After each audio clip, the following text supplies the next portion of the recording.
目覚めてください。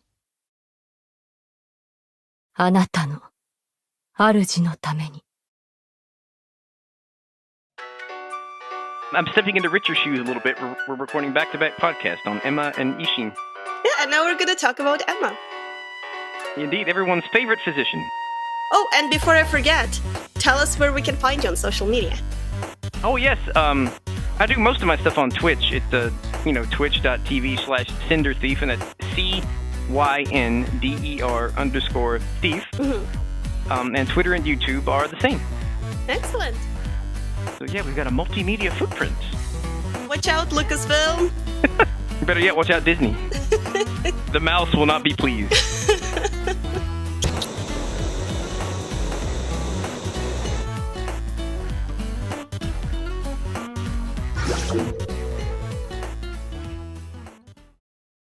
First thing to note about Emma is that she's not native to Japan. For one thing, she's Caucasian, not Asian, in terms of her appearance. But in addition to that, her name is not Japanese. It's Germanic. It emanates from the root Ehrman, which means whole or universal, which kind of fits her profession. She's a physician. She makes people whole. So her name comes from the Germanic root for whole. How I think she came to Japan is that most likely I think she came to Japan with like European traders. Mm-hmm. And then in all the warfare, she got separated from them and orphaned, and that's where the sculptor finds her on the battlefield. Mm-hmm. I haven't seen this anywhere, but I infer that she came with traders, and then in all the bloodshed, she got separated from them. And the fact that the sculptor finds her on a battlefield kind of supports that too, I think. And of course, we covered this when we talked about the sculptor, but it's such a cute story. Yeah. She was alone on a battlefield in the aftermath of a battle. Sculptor was sitting there eating a rice ball, probably after a long, hard day of killing. And she stared at it. She just kept staring at it. And to the point where Sculptor finally gave it to her. And then once he gave it to her and she ate it, she started following him like a little puppy. Oh. Okay, Mr. Sculptor, take me with you. Okay. Yeah, that's a cute story. It's very touching. Someone said she bullied him into giving her that rice ball, though. Oh, so she's kept me. Staring at him. She's a bully, yeah. You gotta give me snack. They stare him down until he gives her the snack. Yeah. But yeah, no, that's a cute little story. And of course, Sculptor was probably not cut out for child rearing. Mm-hmm. And so he was friends with the great physician and machinist and inventor Dogen, who adopted Emma. And he notes later when he talks to us how he thought Emma was a lot happier to not have been raised by a shinobi, and he's probably right. As for the relationship between Emma and Dogen, Emma refers to Dogen as her mentor. She doesn't really call him father. それが我が師道元の教えですので。そうか。And she talks about how she had to compete with the other disciples to treat patients. It kind of suggests a formal relationship between her and Dogen. Like, maybe it wasn't as intimate as you think a father-daughter relationship might be. Yeah. It kind of makes sense for Japan, though, because, like, family relations in Japan are a bit more formal than they are in the West. It wouldn't be uncommon at all for a child to refer to the father as to-san with the suffix san, and that's like a very respectful suffix, like Mr. Dad. Mr. Dad. Whereas in the West, you would just say dad, kind of a more intimate, less formal way to address him. Because family relations are so much more formal in Japan, it kind of makes sense. But even then, you would expect her to at least refer to him as her father, even if it was like, to-san with the respectful suffix after. But no, it's like she viewed him more as a teacher than as a father. And of course, he taught her medicine. She didn't care to tinker with machines like he did, but she was much more interested in the medical aspect of it, which kind of makes sense. So she started practicing medicine under Dogen from a very, very young age, maybe as young as 5. I don't know why I have 5 stuck in my head, but it was a very, very young age. Mm-hmm. And because arrow and sword wounds at the time were frightfully common, she had a lot of patients. Even though she kind of had to compete for patients, she apparently didn't have to compete hard because sword and arrow wounds were so frightfully common that she had plenty of patients to practice upon. おいしい。薬師をしていると、こうして飲む以外にもお酒を使うことがあります。清めなどか。はい。他にも、痛みが耐えられぬものに飲ませたりですね。ですがまだ子供の自分はお酒の匂いが苦手でした。子供の頃からクス氏の手伝いを。はい。死の道元様のお役に立ちたかった。兄弟子たちと競って患者の手当てをしたものです。この時世です。矢傷や刀傷を負った者も多かった。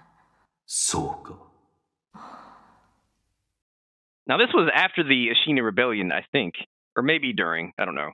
Maybe some was during, some was after. But there were lots of bandits and interior ministry dudes running about. So there was a lot of conflict in Ashina. Like, armed conflict in Ashina was kind of steady even after the victory in the rebellion. Because, as we said, the interior ministry never really let up, you know? They just they backed off, but they were still sort of poking around the edges all the time, trying to cause instability within Ashina, you know? So they never really let up. That's one of the things you can get if you give Emma booze, because, you know, booze is the great revealer of secrets in this game.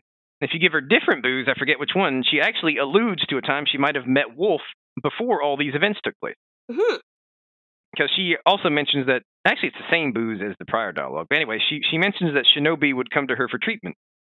And she once had a difficult shinobi patient who said so little that it was difficult to treat him. She couldn't tell where he was hurt or how badly, and she said it was maddening.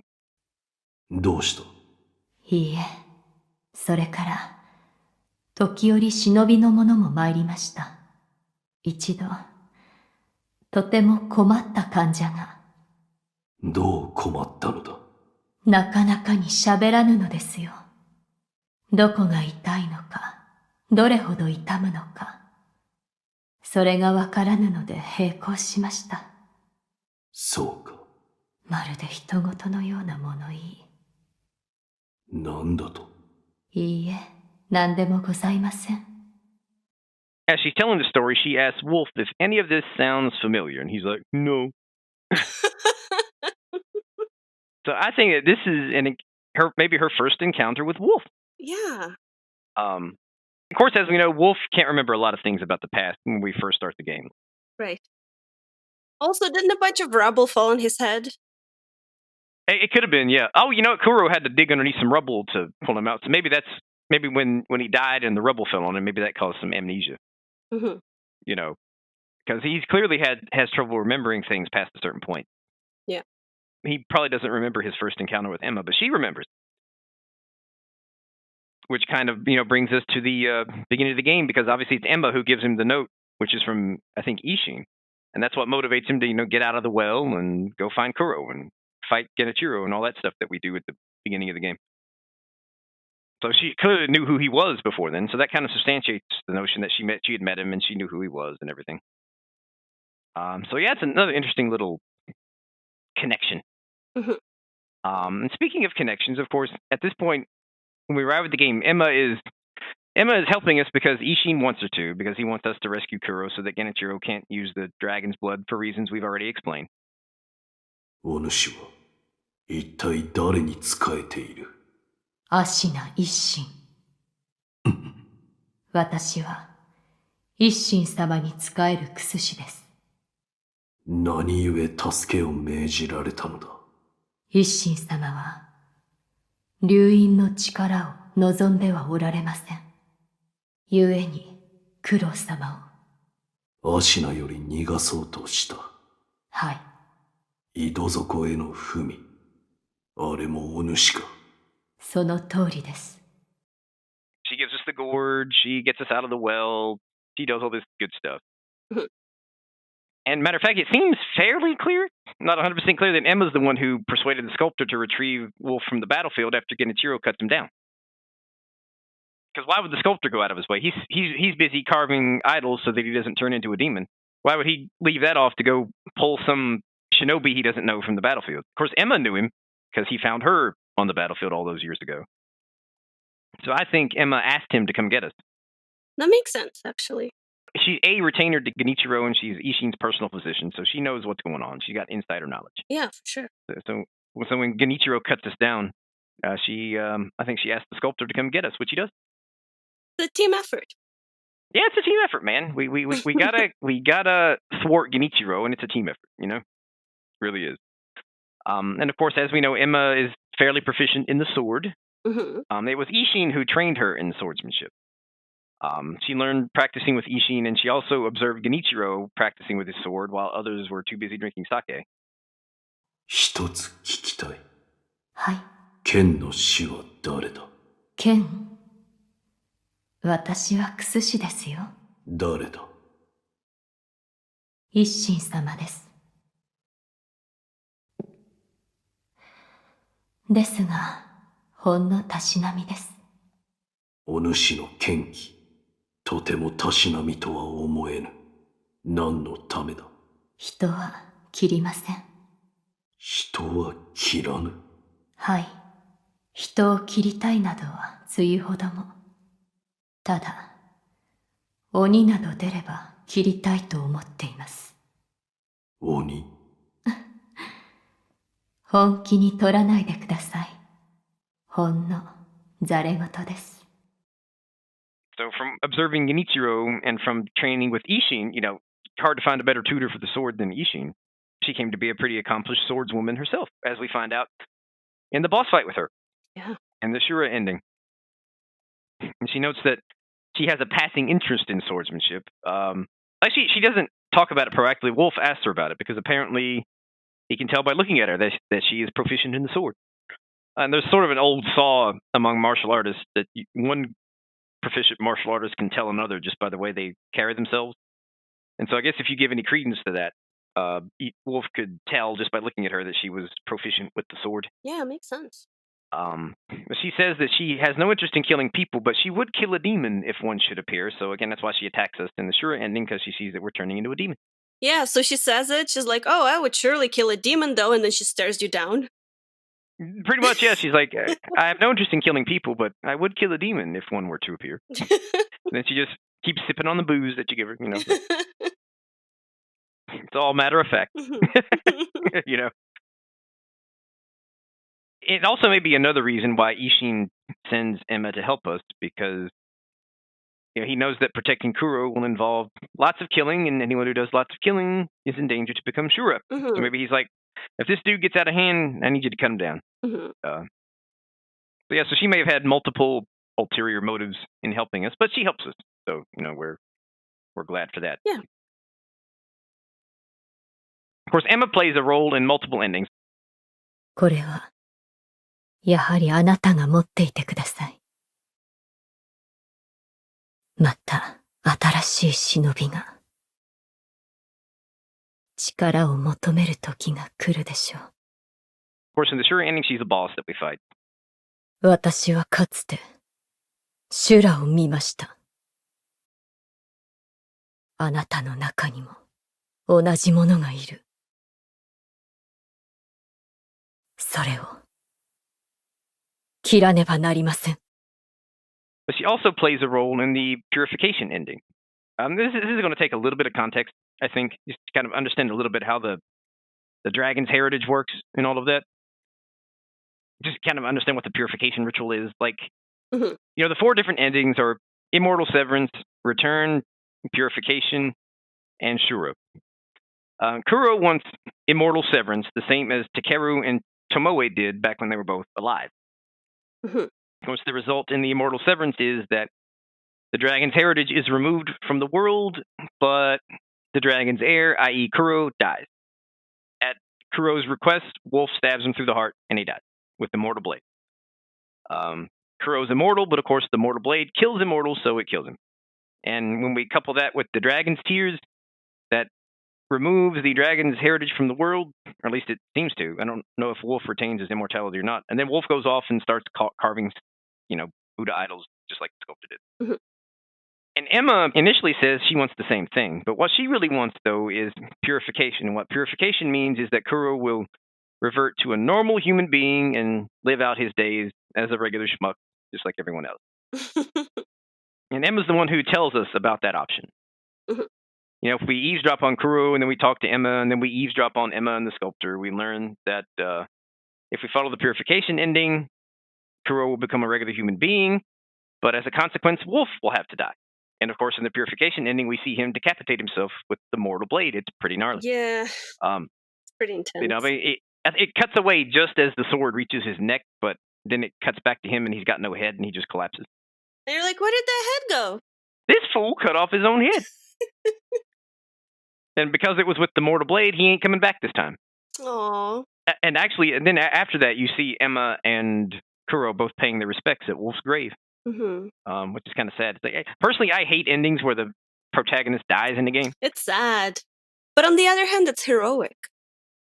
It is kind of rogues. Like, he sacrificed himself so that Kuro could go on and live a mortal life and not worry about the dragon's heritage. Yeah, so he's actually the only reasonable parent in the entire game. Pretty much. Everybody else wanted to, like, Owl and Genichiro wanted to exploit the dragon's blood, whereas all Wolf ever wanted, if you follow that path, was to serve Kuro and look out for his best interest. Like, yeah. He and Emma are the only ones really looking out for Kuro's sake, you know, and not for the sake of any power that Kuro can give them. Yeah. You know, like everybody had their own motives, but Wolf and Emma are the only ones really looking out for Kuro. And there's a whole lot of lore that goes along with the dragon's heritage and Takeru and Tomoe and all of that stuff, but I'm not sure it's necessary to be covered now. Because it's definitely worth its own podcast, I think. Yeah. If you're inclined to do that. Yeah, for sure. Yes, that's kind of Emma in a nutshell. Oh, one thing I forgot is the dragon rot. One consequence of your repeated death and resurrection is that you're sapping life force from other people, and that's how the dragon rot takes effect. When the dragon rot epidemic first broke out, which I think is because Takeru and Tomoe were fighting alongside the Ashina in the rebellion and dying and coming back. It could only have been that, because the only other dragons they are mentioned is Takeru, you know? During that period, Dogen did a lot of research into the dragon rot, but never came up with the cure, and so everyone who caught the dragon rot died. Which is the reason, again, why Ishin does not want Genichiro getting a hold of the dragon's blood. He doesn't want to see another dragon rot epidemic. Right. Emma, though, like when the sculptor comes down with it, she gets a sample of blood from him, and then we bring her another sample from one of any number of other people who contract the dragon rot as we die and die and die throughout the game. Those two blood samples are enough for her to find a cure. It's like, okay, so Dogen couldn't find a cure. No doubt she had his research to go on, you know. It's like, I'm sure that provided a good foundation for her. Building upon that, she finds a cure fairly quickly. And then once she does, we're able to restore the dragon rot. And I guess the only real reason to do that is so you can get dialogue from characters, because their dialogue is different when they have the dragon rot than when they don't. Mostly when they have the dragon rot, what they'll do is wheeze and complain. I'm dying. Whereas, right. for the dragon rot, they'll say other things. So yeah, so Emma gives us the means to cure the dragon rot. Good job, Emma. Oh, well, thank you so much, Nick. That was excellent. Wonderful, wonderful. Thank you so much for having me. I had a lot of fun. Yeah, it's awesome. Every time you come on, it clears a lot of things up about Sekiro and sort of arranges things in my mind. If you look at all the stuff in the game, there's really a lot of relationships and a lot of connections, and it kind of makes sense once you sort of step back and look at it. Yeah. Good job, Miyazaki. Oh, it's not quite as convoluted as like Dark Souls or Bloodborne. Enough is left to speculation, I think. So it's really interesting. Excellent. And again, where can people find you? Yes, mostly on Twitch, twitch.tv/Cynder Thief. That's CYNDER_thief. And then same on YouTube and Twitter. Excellent. Again, thank you so much, Nick, and I hope to see you again. Oh, definitely. Well, thanks for having me on again, and have yourself a great Monday evening.